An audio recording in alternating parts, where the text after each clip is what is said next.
In this video, we're going to walk through the process of releasing retainage against a job for a non-committed cost. So this will be an example where a vendor billed us directly, we withheld retainage, and we want to release that retainage back to the vendor.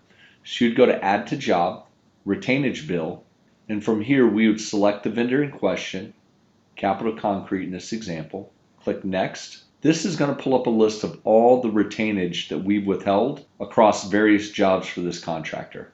In this example, we're looking at Tesla dealership North Austin, and there's two entries here for $10,000 and $15,000. We click Next.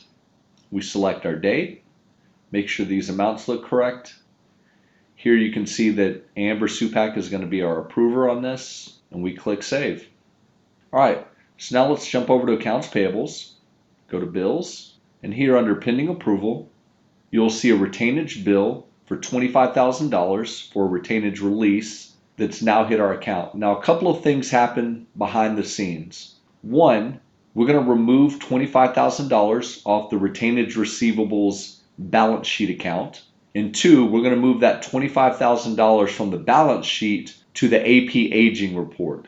So now we have an actual bill that is going to show up as due because that money is now a billable item.